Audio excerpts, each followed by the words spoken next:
अस्सलामु अलैकुम वरहमतुल्लाहि ताला वबरकातुहू। अल्लाह वहदहू लम यज़ल का हम पर करोड़ों एहसान है। उसने हमें एक मर्तबा फिर अपने घर में बैठकर अपना और अपने हबीब मुकर्रम सल्लल्लाहु अलैहि वसल्लम का ज़िक्र करने की तौफ़ीक अता फ़रमाई है। हमारा अकीदा है कि अल्लाह रब्बुल जलाल ने 1,24,000 अम्बिया अलैहिमुस्सलाम को मबूस फरमाया है और हमारे आकाए नामदार मदनी ताजदार अहमद मुश्तबा सल्लल्लाहु अलैहि वसल्लम को अल्लाह ताला ने तमाम अम्बिया का सरदार बनाया है। सारे नबी रिसालत माब सल्लल्लाहु अलैहि वसल्लम के मुक्तदी हैं और मेरे और आपके आका सल्लल्लाहु अलैहि वसल्लम सब नबियों के इमाम हैं। अगर अम्बिया भी आका करीम सल्लल्लाहु अलैहि वसल्लम की इक्तिदा में नमाज पढ़ते रहे और आका करीम सल्लल्लाहु अलैहि वसल्लम की उम्मत में पैदा होने की दुआएं मांगते रहे, तो याद रखें कि आज उम्मत मोहम्मदिया में कोई फर्द ऐसा भी नहीं है जो ये दावा करे कि वो नबी मुश्तबा अहमद मुश्तबा वो हमारी तरह थे, हमारी तरह कलाम करते थे, हमारी तरह खाते थे, हमारी तरह गुफ्तगू का उनका अंदाज था। कोई भी बशर किसी भी सहाबी के बराबर भी नहीं हो सकता। ये याद रखें, हमारा नजरिया क्या है कि कोई भी आम इंसान जिस शख्स पर मेरे और आपके आका सल्लल्लाहु अलैहि वसल्लम की निगाह पड़ जाए उसे सहाबी कहते हैं, तो उसकी गर्दे राह के बराबर भी नहीं हो सकता, तो ताजदारे अंबिया सल्लल्लाहु अलैहि वसल्लम के बराबर कैसे हो सकता है। हमारा अकीदा और नजरिया ये है कि मेरे और आपके आका सल्लल्लाहु अलैहि वसल्लम अफजलुल बशर है, बेमिसलो बेमिसाल बशर है। उन जैसा ना पहले था न कोई रहा है और क़यामत तक सरकारे दो आलम सल्लल्लाहु अलैहि वसल्लम जैसा कोई पैदा नहीं होगा। हजरत हस्सान बिन साबित हुजूर की बारगाह में आकर आप नात खानी करने लगे, आप अर्ज करने लगे व अहसनु मिन कलम तरकत्तु ऐदी, या रसूलल्लाह सल्लल्लाहु अलैहि वसल्लम मेरी आंख ने आप जैसा हसीन देखा ही नहीं है। व अजमलु मिन कलम तलिदिन निसाउ, हुजूर किसी माँ ने आप जैसा प्यारा जन्म ही नहीं दिया। तो अकीदा सहाबा वाला होना चाहिए कि जो सहाबा का अकीदा हुजूर के बारे में हमारा वही नजरिया और अकीदा है। आये मुकद्दिसा जो मैंने पढ़ी है, कुल इन्नमा अना बशरुम मिस्लुकुम, बशरियत के हवाले से लोग इस आय मुबारका को पढ़ देते हैं कि देखें यहां पर हुजूर ने फरमाया है मैं तुम्हारी तरह बशर हूं, तुम्हारी तरह बशर हूं, तुम्हारे मिसल बशर हूं। तो मैं पूरी आय मुबारका जो मैंने तिलावत की है, कुल इन्नमा अना बशरुम मिस्लुकुम, लोगों मैं तुम्हारी तरह बशर हूं लेकिन मुझ पर वही का नुज़ूल होता है। अगले जुमले ने पिछले जुमले से हम सब से आका करीम को मुमताज कर दिया कि हाँ बशर तो तुम्हारी तरह हूं लेकिन मुझ पर वही आती है। आम रूटीन में अगर वजीर आजम साहब ये कहे कि मैं तो तुम्हारी तरह बशर हूं लेकिन मैंने किसी जगह जाना हो तो 18 गाड़ियां मेरे साथ होती हैं, ऐसा ही है। मुल्क में ऑर्डर करना हो तुम्हारी नहीं चलेगी, बशर तुम्हारी तरह हूं लेकिन तुम्हारी नहीं चलेगी, मैं वजीर आजम हूं मेरी चलेगी। ये आम वजीर आजम का ऐलान है। तो रसूल कायनात सल्लल्लाहु अलैहि वसल्लम का ऐलान क्या है, बशर तुम्हारी तरह हूं लेकिन सुबह शाम जिब्रील मेरे पास आता है, मेरे पास फरिश्ते आते हैं, मेरे साथ अल्लाह कलाम करता है। और सैयदुल अंबिया होने के नाते से ये भी सुने आप इमामुल अंबिया हैं। कोए तूर पर जनाब कलीमुल्लाह ने इजाजत मांगी थी तो अल्लाह ताला ने फरमाया था मुझे आप देख ही नहीं सकते, आप मुझे देख नहीं सकते। लेकिन जब सैयदुल अंबिया की बारी आई तो अपने पास आसमानों पर बुलाया और बुलाकर सामने बिठाकर कलाम किया। जमाने वालों को बताया कि जब कोई नबी इमामुल अंबिया के बराबर नहीं हो सकता तो 2025 का बंदा कैसे इमामुल अंबिया के बराबर हो सकता है। ये अकायद जरूर इसकी दुरुस्तगी करें, ये लाजमी याद रखें कि हमारा जब तक अकीदा दुरुस्त नहीं है आमाल सालिया कबूल नहीं होंगे। अमाल सालिया कबूल नहीं। आप अमाल सालिया क्या है? अच्छे अमाल हैं। यहूदी अच्छे अमाल करता है लेकिन रिसालत का इनकार करे तो यहूदी की कोई इबादत कबूल नहीं होगी। बल्कि मैं आपको मिसाल दे दूं, अल्लाह ताला ने फरमाया कुछ लोग ऐसे हैं जो बेहद मेहनत करते हैं लेकिन उनकी मेहनतें रायगां चली जाएंगी। बेहद इबादत करते हैं, जहन्नुम का ईंधन बन जाएंगे। मिसाल में दे रहा हूं, हजरत उमर बिन खत्ताब रदी अल्लाह ताला अन्हु गिरजे के बाहर से गुजरे तो आपने देखा एक राहिब इबादत किए जा रहा है। आपको बताया गया कि ये सुबह शाम यहीं पर इबादत करता रहता है। तो आप उसे देखकर रोने लग गए। हजरत अमीरुल मोमिनीन ने रोना शुरू कर दिया। तो आपसे पूछा हजरत आप क्यों रो रहे हैं? कहने लगे कितनी मेहनत कर रहा है लेकिन जन्नत में नहीं जाएगा। कितनी मेहनत कर रहा है लेकिन जन्नत में नहीं जाएगा। यानी आमाले सालिया कर रहा है, रिसालत पर इसका ईमान ही नहीं है। यानी ये रसूल मुकर्रम सल्लल्लाहु अलैहि वसल्लम का कलिमा नहीं पढ़ रहा तो ये जन्नत में कैसे जाएगा। लिहाजा जिस चीज के लिए मेहनत की जाए याद रखें कि अमाले सालिया से भी पहले इंसान का अकीदा दुरुस्त होना चाहिए। अकीदा दुरुस्त होगा तो आपके जो अमाले सालिया हैं वो अल्लाह अपनी बारगाह में कबूल फरमा लेगा। पहली हदीस मुबारक पढ़ रहा हूं। इमाम बुखारी अलैहिर्रहमा ने इस हदीस मुबारक को किताबुस्सौम में जिक्र किया है। सही मुस्लिम शरीफ में इमाम मुस्लिम ने इस हदीस मुबारक को किताबुस्सियाम में जिक्र किया है। सही इब्ने हब्बान में इस हदीस मुबारक को नकल किया गया है। सुनने दारमी में इमाम दारमी ने इस हदीस मुबारक को जिक्र किया है। रावी हैं हजरत सैयदुना अबू हुरैरा रज़ी अल्लाह ताला अन्हु। नबी अकरम सल्लल्लाहु अलैहि वसल्लम ने सोमे विसाल रखे। मैं इस आया मुकद्दसा की तशरीह कर रहा हूं और हदीस पाक में इस वक्त मेरे सामने मेरे पूरे उन्वान पर 24 से 25 रेफरेंस मौजूद हैं। बिहम्दी ताला वो अगर कोई देखना चाहे तो मैं दिखाने के लिए भी तैयार हूं। अल्हम्दुलिल्लाह मैंने इस वक्त 4 रेफरेंस दिए हैं इस हदीस मुबारक के। रावी हजरत अबू हुरैरा हैं। सहाबाए किराम ने सोमे विसाल रखे। हुजूर रोजे रखते हैं, हम भी रखेंगे।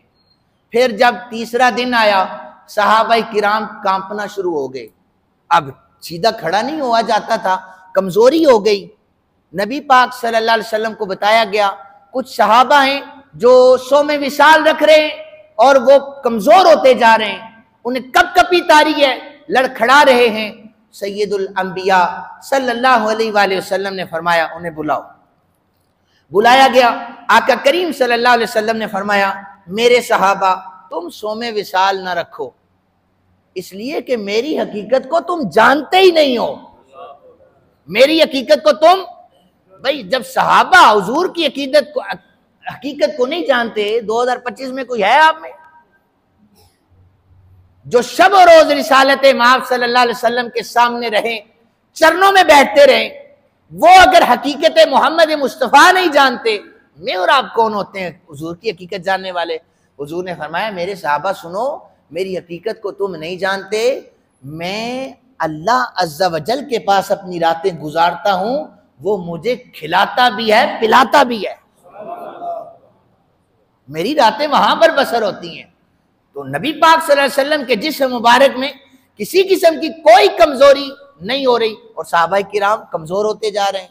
ये पहली हदीस मुबारक इस बात पर गवाही पेश कर रही है, आय मुकद्दसा की तशरीह कर रही है कि याद रखे अगर चरणों में बैठने वाले सहाबा हकीकत मोहम्मदी से वाकिफ नहीं है तो 2025 का कोई उम्मती ये दावा नहीं कर सकता कि हम हुजूर को जानते हैं। हाँ, उनकी अदाओं को अपनाया जाए, उनके तरीक़ेकार को अपनाया जाए। दूसरी हदीस मुबारक में पढ़ रहा हूं हजरत अनस रज़ी अल्लाह ताला अन्हु हदीस पाक के रावी हैं। पहला हवाला हजरत इमाम बुखारी अलैहिर्रहमा ने दिया है किताबुल ईमान। मुस्लिम शरीफ में किताबुस सलात में यह हदीस मुबारका मौजूद है। इसी तरह मुस्नद अहमद बिन हम्बल में यह हदीस मुबारका मौजूद है। अन अनसिन अन रसूलिल्लाह सल्लल्लाहु अलैहि वसल्लम काला अतिमुर रुकू व सुजूद फवल्लाहि इन्नी लअराकुम मिन बादी ज़हरी इज़ामा रकातुम व इज़ामा सजदतुम औ कमा काल अलैहिस्सलाम। नबी अकरम सल्लल्लाहु अलैहि वसल्लम की बारगाह में एक सहाबी नमाज पढ़ रहे थे। वो आखिरी सफ में थे, पहली सफ में नहीं थे, आखिरी में थे। तो मस्जिद नबी शरीफ की तोसी भी हो चुकी थी, सबसे आखिर में थे। सलाम फिरा तो हुजूर ने फरमाया वो मेरा सहाबी इधर आ जाए। हुजूर ने करीब बुलाकर हुजूर फरमाने लगे, नमाज क्यों गलत पढ़ रहे हो, मेरे पीछे नमाज क्यों गलत पढ़ रहे हो। वो हैरान हो गए कि हुजूर मुसल्ले पे हैं, आगे देख रहे हैं, और इन्हें कैसे इल्म हो गया कि जो 6-7 सफ़े तो नहीं थी, जय्यद सहाबा किराम हजारों की तादाद में खड़े थे। तो हैरान हुए ना साहबी कि हुजूर को कैसे पता चल गया। तो आका करीम सल्लल्लाहु अलैहि वसल्लम ने बुलाकर फरमाया फवल्लाहि इन्नी लअराकुम मिन बादी ज़ारी, अल्लाह की इज्जत की कसम है, मैं जैसे आगे देखता हूं इसी तरह पीछे भी देख रहा होता हूं। जैसे मैं जाहिरन सामने से देख रहा होता हूं, मैं पुष्ट से भी इसी तरह देख रहा होता हूं। मेरे साहबा तुम मेरी हकीकत को नहीं जान सकते, मैं तुम्हारी हरकतों पर नजर रखे हुए होता हूं। ये दूसरी हदीस मुबारका है। तीसरी हदीस मुबारका सुने, रावी हैं हजरत अब्दुल्ला इब्ने अब्बास रज़ी अल्लाह ताला अन्हु। हजरत अब्दुल्ला इब्ने अब्बास हिब्रुल उम्मा हैं, उम्मत का सबसे बड़ा आलिम। रसूल कायनात सल्लल्लाहु अलैहि वसल्लम ने हजरत अब्दुल्ला इब्ने अब्बास को कहा है। और जब अभी पैदा ही नहीं हुए थे तो हुजूर ने जाकर अपनी चच्ची जान को कहा था, चच्ची मुबारक हो, तुम इल्म के बादशाह की अम्मा बनने वाली हो। अब्दुल्ला इब्ने अब्बास रज़ी अल्लाह ताला अन्हु हुजूर के चचा ज़ादे। आप इस हदीस पाक के रावी हैं और आप इल्म तसव्वुफ से भी वाकिफ थे। यानी जब कुरान पाक की आयत मुकद्दसा नाजिल हुई, जाल हक वज़ाहकल बातिल, सहाबा किराम ने अपनी अपनी तशरीहात पेश की। तो ये तशरीह जब हुजूर के हजरत अब्दुल्ला इब्ने अब्बास के सामने रखी गई कि हजरत आप क्या कहते हैं इस तफसीर के बारे में, अब्दुल्ला इब्ने अब्बास की आंखों से आंसू छलक पड़े। कहने लगे मैं तफसीर बताऊं तुम्हें कि तफसीर क्या कह रही है इस आयत मुकद्दसा की। लोगों सुनो, हमारे आका हमसे ज़ाहिरी पर्दा फरमाने लगे। ये दिल के जो तसव्वुफ की दुनिया के राज जानने वाला हजरत अब्दुल्ला इब्ने अब्बास है। आप इस हदीस पाक के रावी हैं। आप कहते हैं कि हम हुजूर की पाक मजलिस में बैठे हुए, अभी कमली वाले आका करीम सल्लल्लाहु अलैहि वसल्लम तशरीफ फरमा नहीं हुए थे, हम बैठे हुए थे। हमारी गुफ्तगू ये हो रही थी कि देखें कैसे अल्लाह ने हजरत इब्राहिम को खलील बनाया है, हजरत जनाब मूसा को नजीउल्लाह बनाया है, और हजरत ईसा को रूहुल्लाह बनाया है, और हजरत आदम अलैहिस्सलाम को अल्लाह ताला ने किस तरह सब औलाद आदम का बाप बनाया, सबसे पहले पैदा किए। कहते हम ये गुफ्तगू कर रहे थे, अब खुद सरकार दो आलम सल्लल्लाहु अलैहि वसल्लम तशरीफ ले आए। सहाबा किराम की गुफ्तगू देखें, अंबिया अलैहिस्सलाम के मुतल्लिक हो रही है। ये अंबिया अलैहिस्सलाम इस अंदाज से तशरीफ लाए। ये हदीस मुबारका इसके हवाले सुन लीजिए, तिरमिज़ी शरीफ में किताबुल मनाकिब में मौजूद है। इब्ने कसीर ने अपनी तफसीर में भी इस हदीस मुबारका को लिखा है, और इमाम अहमद बिन हम्बल ने इस हदीस मुबारका को अपनी मुस्नद में नकल किया है। अगर मैं सिर्फ एक रेफरेंस पर बात करूं कि इमाम अहमद बिन हम्बल ये शख्सियत कौन है, हदीस को कोट कर रही है, तो इमाम अहमद बिन हम्बल कोई आम नहीं है, ये 10 लाख हदीसों के हाफिज का नाम इमाम अहमद बिन हम्बल है। और अल्लाह ने अहनाफ को, हनफियों को, ये आप सारे हनफी बैठे हो, अल्लाह ने हनफियों को ये इज्जत अता की है कि जो 10 लाख हदीसों का हाफिज इमाम अहमद बिन हम्बल है ना, इन्हें जब भी इल्म की खैरात चाहिए होती है, ये जिस दर पर झोली फैलाते हैं उसे दुनिया इमाम आजम अबू हनीफा के नाम से याद करती है। जिनके हम मुकल्लिद हैं, इमाम आजम अबू हनीफा, तो ये शागिर्द है इमाम अहमद बिन हम्बल, ये हदीस पाक को नकल कर रहे हैं। इतने में सैयदुल अंबिया सल्लल्लाहु अलैहि वसल्लम तशरीफ ले आए, दिलों के किश्वर फतह कर देने वाली आवाज वमा यंतिकु अनिल हवा के लब हरकत में आए। आपने फरमाया हाँ ठीक है, अल्लाह ने जनाब आदम को इज्जतें अता की, अल्लाह ने हजरत मूसा को नजीउल्लाह बनाया, ईसा को रूहुल्लाह बनाया और कलिमतुल्लाह बनाया, लेकिन सुनो अना हबीबुल्लाह वला फखरा, मैं तो अल्लाह का हबीब हूं, मुझे कोई फखर नहीं है। मैं कौन हूं? अल्लाह का। शुक्र है 2025 का कोई मुफ्ती फलसफी नहीं था। कहते ये क्या, अपनी तारीफ खुद कर रहे हैं, जमाने वालों को खुद बता रहे हैं, मैं ये हूं, मैं फुला हूं। सुने नबी अकरम सल्लल्लाहु अलैहि वसल्लम ने फरमाया ठीक है अंबिया को इज्जतें मिली, लेकिन सुनो मैं अल्लाह का हबीब हूं, मुझे कोई फखर नहीं है। और हुजूर फिर आगे बयान करते गए कि मैं क्या क्या हूं। कभी कभी जरूरत पड़ जाती है अपना आप बताने की कि मैं कौन हूं। हुजूर ने फरमाया व अना हामिलु लिवाइल हमदी यौमल कियामती वला फखरा, क़यामत वाले दिन झंडा मेरे हाथ में होगा, मुझे कोई फखर नहीं है। झंडा हुजूर के हाथ में होगा, अंबिया सारे हुजूर के झंडे तले होंगे। हुजूर ने फरमाया कोई फखर नहीं है। हुजूर ने फरमाया वाना अव्वलु शाफिईन, सबसे पहले शिफाअत करने वाला मैं मोहम्मद होऊंगा, मुझे कोई फखर नहीं है। हाँ मूसा की भी शान है, ईसा की भी शान है, आदम की भी शान है, हजरत इब्राहिम की भी शान है, लेकिन झंडा मेरे हाथ में होगा। हाँ शिफाअत मैं करूंगा। और फिर हुजूर ने फरमाया व अव्वलु मुशफाइन यौमल कियामा, सबसे पहले शिफाअत भी मेरी कबूल की जाएगी। हुजूर ने क्या, सबसे पहले शिफाअत भी मेरी कबूल होगी, वला फखरा, और मुझे कोई फखर नहीं है। फिर आगे चलें, नबी अकरम सल्लल्लाहु अलैहि वसल्लम ने फरमाया हाँ सुनो, जब आमाल नामे तोले जाएंगे, हिसाब किताब खत्म हो जाएगा, जज़ा और सजा का अमल होगा, अब जन्नतियों को ऐलान होगा जन्नत में चले जाओ।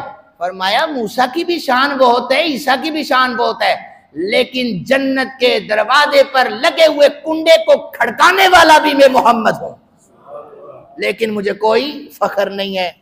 और नबी अकरम सल्लल्लाहु अलैहि वसल्लम ने फरमाया जो पहले गुजरे हैं मैं उनमें भी सबसे अफजल हूं, जो बाद में आएंगे मैं उनमें से भी सबसे अफजल हूं, लेकिन मुझे कोई फखर नहीं है।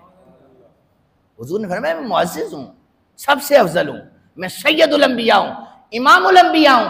जब मेरे और आपके आका सल्लल्लाहु अलैहि वसल्लम 1,24,000 पैगंबरों से अफजल हैं, तो कलिमा तय्यबा पढ़ने वाला कैसे ये दावा कर सकता है कि हुजूर हमारी तरह थे? ऐसे तो ना कहें। नबी अकरम सल्लल्लाहु अलैहि वसल्लम की आखिरी हदीस मुबारक में, चौथी हदीस मुबारक पढ़ रहा हूं, मिंबर था मस्जिद नबी शरीफ का। मैं अगर हुजूर के जो हवासे खमसा हैं, इन पर पहले हमारे दुरूस में गुफ्तगू हो चुकी है। हवासे खमसा हैं, सूंघने की हिस्स है, चखने की हिस्स है, देखने की है, महसूस करने की, जितनी भी चीज़ें हैं हवासे खमसा, उनमें आपको सिर्फ मैं सूंघने का बता रहा हूं कि हुजूर सूंघने में भी हमारी तरह नहीं, हुजूर सूंघने में भी हमारी तरह नहीं। मस्जिद नबी शरीफ का मिंबर है, आज ही जाकर आप गूगल करें कि मस्जिद नबी शरीफ से यमन का रास्ता कितना है, कितना रास्ता है, और रास्ते में कितने जनाब नशेबो फराज हैं, पहाड़ियां हैं, हवा चल रही होती है, गाड़ियां हैं, सफर है, ऊंटों का सफर था, अब भी सफर दूर है, इतना सफर है। नबी अकरम सल्लल्लाहु अलैहि वसल्लम ने मिंबर पर बैठते बैठते ना ऐसे लंबे सांस लिए, 3 लंबे सांस लिए। साहबा किराम ने पूछा आका खैरियत है, आप लंबे सांस ले रहे, मामूल से हट कर ये अमल है, हमें इस्लाह फरमा दीजिए, हमारे हालों पर नजर करम फरमाइए, शफकत फरमाइए, ये आपने लंबा सांस क्यों लिया है? तो हुजूर ने फरमाया मैंने अभी अभी अल्लाह की तजल्ली को सूंघा है, अल्लाह की तजल्ली को सूंघा है। या रसूलल्लाह वो तजल्ली पड़ी कहां पर है, वो कहां पर पड़ी है, आपने कहां सूंघा है? तो हुजूर फरमाने लगे, ये जवाब जरा सुन लीजिए कि नबी सूंघने में भी हमारी तरह नहीं है, वो अफजलुल बशर है, वो बेमिसलो बेमिसाल बशर है। हुजूर ने फरमाया कि यमन एक मुल्क है, वहां पर उसका एक शहर है जिसे करन कहा जाता है, वहां पर मेरा एक दीवाना वैसे करनी मौजूद है, और जहां जहां अल्लाह का जिक्र होता है अल्लाह अपनी तजल्ली का नुजूर कर देता है। वो जो मेरा दीवाना करन में बैठा हुआ है ना, उसने मस्त होकर अपने अल्लाह को पुकारा है, वो अपने अल्लाह का जिक्र कर रहा था, रब ने उसके दिल पर तजल्ली फरमाई। जो यमन के शहर करन में मौजूद था, वहां पर अल्लाह की तजल्ली पड़ी, मैं मस्जिद नबी में बैठकर उस तजल्ली को सूंघ रहा हूं। नबी सूंघने में भी हमारी तरह नहीं है, इसलिए अकीदा अपना दुरुस्त करें, तब जाके अमाले सालिया कबूल हो जाएंगे। अल्लाह की इज्जत की कसम है, जो रसूल कायनात सल्लल्लाहु अलैहि वसल्लम के तरीका कार को छोड़कर सजदे करता रहे, उसके ये सजदे कबूल नहीं होंगे, इसलिए कि वो तरीका मोहम्मदी पर नहीं है।